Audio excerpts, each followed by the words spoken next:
Hello, everybody. I'm Kevin Goldblum. I'm a damage prevention liaison with the Pennsylvania One Call system, and I would like to welcome you all to the Damage Prevention channel. Today's topic is the basics of Pennsylvania 811. And we have three wonderful guests with us today. They're all experts in the industry, and they're all with Pennsylvania 811. So, right here to my right, I'd like to introduce the three of you. First, we have Bill Kiger, who's the president and CEO of Pennsylvania 811. Hi, Kevin. Hello, Bill. And next, we have Ellen Kiger, who's president and COO of Pennsylvania One Call. Hi, Kevin. Hello. And next, we have Sherry Harum, who is Director of Member Services and Accounting and Chief Financial Officer. Hi, Kevin. Hello. How are you all today? Great. How are you? I'm very good. Thank you so much for joining me. We have a lot of good questions for you because I want everybody to understand what the basics of Pennsylvania 811 are. So first off, Bill, could you just give me a little bit of a brief history and tell me what Pennsylvania 811 is all about and how you got into it? Thank you, Kevin. Sure, I'd be happy to. The Pennsylvania One Call system, now known as Pennsylvania 811, began back in the 1968 timeframe when the Pipeline Safety Act and OSHA was created. Those are safety agencies on a federal level, and they began the drive to get more involved in preventing damage to underground utilities. And in 1974, we found out that there was a state effort to do that, and that began with Act 287, which was passed in December of 74, went into effect April the 10th of 1975. Okay. And how exactly did you get involved into it? Well, in that 74 time frame, my supervisor said, can you attend this meeting? Don't get involved, just take notes, give me a report, and that's it. I feel like you didn't listen to your supervisor that day. Well, it kind of happened that he was busy the next month and the next month, and I got, shall we say, dragged into it, which I was very pleasantly happy with because it really is a very important effort to reduce damages and cause the utilities a lot less aggravation and also help contractors notify and get the right people out there to locate their lines. And how long has Pennsylvania 811 been around now? Well, as a legal entity, we became an official corporation, Pennsylvania Nonprofit Corporation, in 1978.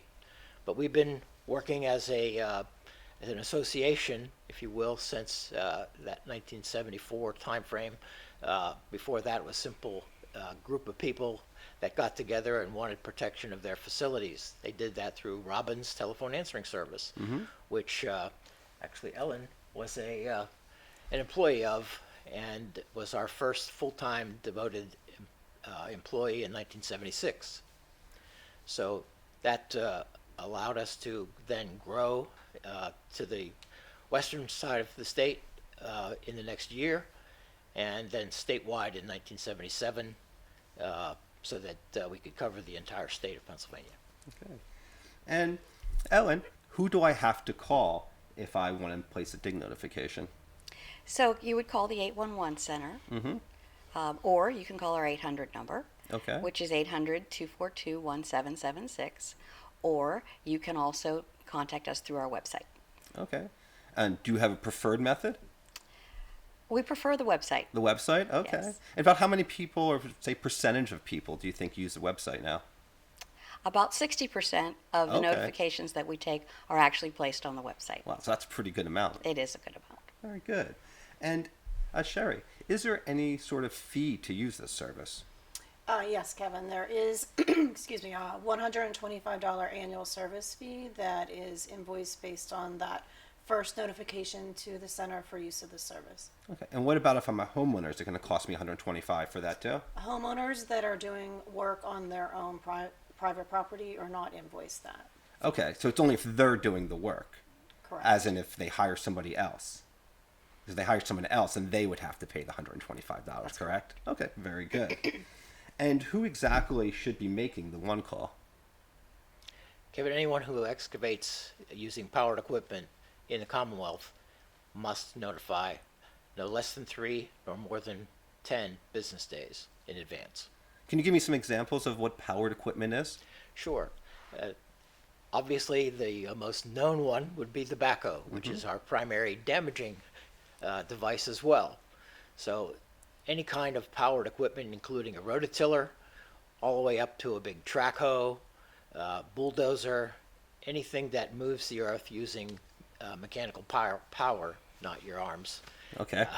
So if I'm out there with a shovel, I don't need to place a one call? You are not required. However, we certainly recommend that you do, because your gas service line, your cable TV, your telephone service all comes through a very small wire and or pipe, and those can easily be damaged by a shovel or pick or any type of digging bar very quickly. Okay, so it is a good idea to call us no matter Yes. what. Also, most water lines now are being put in plastic, so obviously any kind of plastic material would be damaged quickly by a digging bar or shovel or pick. Okay, and how deep would I be digging to make that one call? As soon as you disturb the earth, you are required to call. Okay, so it could just be like 1 centimeter. If you're just digging up your sod, Okay, so always make the call no matter what. always make the call. All right, very good. And then when I do make that call, Alan, how many days do I need to wait before I make it? The law requires a 3 to 10 business days notice before you start to dig. Okay. And so, just as an example, if I call up on Monday, when would I be allowed to dig? You could dig on Thursday. I could dig first thing in the morning on Thursday? Yes. And what happens if I call on Thursday with the weekend in there? The weekend does not count, Okay. so you would have to wait until Tuesday. All right, very good. And call centers open. The call center is open 24 hours a day, every day of the year. All right, so if I want to call on Christmas at 3 a.m., I can place a one call? Yes, you can. And then, Sherry, I've noticed when I go outside, I see markings on the ground all over the place, whether it's paint or flags, and I'm not really sure what those mean. So I see white markings, it seems like, all over. What do the white markings mean? The white markings are from the excavators, and they're marking their proposed excavation site, and they're to provide the exact site information and place that white marking or paint where they're going to be doing the excavation. Okay. So the facility owners know where to go and mark their lines. And should I put it on all 4 sides of the excavation? The exact site. Exact site, exactly. So there's no questions. Right. All right, that makes sense, as you said. And now, of course, I've noticed there's other colors out there too, such as blue and red and yellow. What do all those colors mean? So those are the markings from the facility owner, the owner of those underground lines. The orange is communication, red is electric, blue is water, yellow is gas, and the purple is reclaimed water. Okay, and green? Green is sewage. Sewage, okay. I know I see a lot of green out there too. All right, thank you very much. And then who exactly goes out there and marks these lines out? Is it the contractor that does that? The facility owner. The facility owner, okay. Right, they mark their lines. Okay, so it's whoever owns the line should be marking They're it out. responsible for marking those lines. Yes. Okay. What if the lines start fading while the contractor's working? Can the contractor remark those lines out himself? They can call for a remark. They can call back into the center to get a remark. Yes. But never mark them out on their own. Right. They're responsible to For actually maintaining. maintain the marks. Maintain the marks, okay. So they should protect those, not pile the spoilage from the excavation or the brush or anything like that to cover up the marks of the flags. Okay. And once the job is done, they should remove the flags and any other kind of marking devices that are used so that the property looks cleaned up and ready back to go. Okay.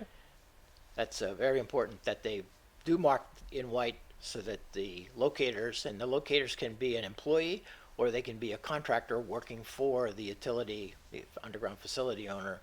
And it's very important that you give clear instructions and mark the white paint or white flags so that they know exactly what area to mark. Obviously, they get a lot of notifications, and the quicker they can finish one, they can get on to the next one. And many times there are 30 or more locates in a day for a locator, and that's quite a workload. Well, that is a lot.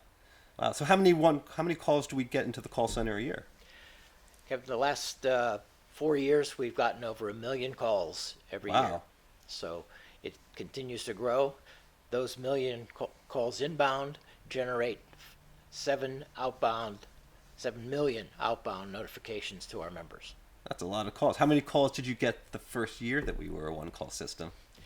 When we were working with Robbins Telephone Answering Services, our monthly was about 250. Oh, that's a significant difference from the beginning. Well, we were just covering Allegheny County in the Okay. early phase of this in 1972 to 1976.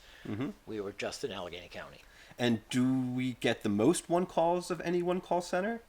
Are we up there or near the top? No, we don't. Texas gets more than we do. Any idea of how many they get? About 3 million a year. Oh my gosh, wow.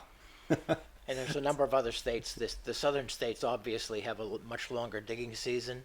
So those That would make sense, of course. North Carolina got 2.7 million last year. South Carolina got over 1 million. Florida gets almost 3 million as well. So those southern states that are growing, Arizona and California also are in those multi-million numbers. Okay. And I want to change direction here. Now, what if I'm out there and I smell gas out there, that rotten egg smell that I've smelled before? What should I do? Well, Kevin, that is an odorant that the gas companies put in the natural gas. Natural gas does not have an odor. Okay. So if you see or smell a gas, or if you see a burnt patch in your yard, that's an indication there is a gas leak, because it kills the vegetation no matter where it is in close proximity to it. If you hear a hiss or a whoosh sound, that's also an indication of a gas leak. So those are the primary things to hear or to know. And obviously you should contact the gas company if it's a small leak. If it's any kind of leak that you caused, it is very important to call 911 immediately, and then contact the gas utility that you have. If you do not know the gas utility, you can call the 811 number, and we will help you notify that appropriate gas company. I assume I should leave that alone and not touch anything. You should get far away from it. You should not try to turn anything off that's operating, and Don't use call. duct tape or anything and try to wrap it up. Take your phone away from the site and call. Okay. If there's anyone else in your home or in the close proximity, you should also evacuate that area as quickly and as safely as possible. Now, how do I contact my local facility owners? You can call 811 and we can help you find the numbers for the utilities. Okay, so you have everybody's number out there? We do. All right, great. Also, Kevin, you will get a confirmation of your notification. So the next few moments after you notify, you will get the same notification that goes to the utilities. You will get a copy of it if you provide us with a fax number or an email address. Okay. And then, how may I learn more about your services? You can go to our website at www.paonecall.org. We're a nonprofit organization, and we've been in business for over 50 years. Great. We've covered a lot today on the basics of Pennsylvania 811. So I'd like to thank you all for being with me today. Is there anything else that you'd like to add? Thank you, Kevin. I'd like to say that 811 has only been around since 2007. So it went nationwide in May of 2007, and we were the first 1-1 that went nationwide on a single day. Even 911 took 35 years for it to grow nationwide. And to follow up that, does every single state have their own 811? They do. There are certain states that have banded together. So the New England states, for instance, are all in one system, 5 states. There are some states that have multiple centers, like California. California has a north and a south. The northern one also covers Nevada. So there are states that have multiples. Texas had multiples for many years. They are down to 1. So that it makes it much simpler for everybody concerned if there is a single notification center. I'd like to thank the three of you for joining me today. I hope you enjoyed our time together on the Damage Prevention Channel, and please come and join me again for another great conversation. Sure. Happy to be here. Appreciate it, Kevin.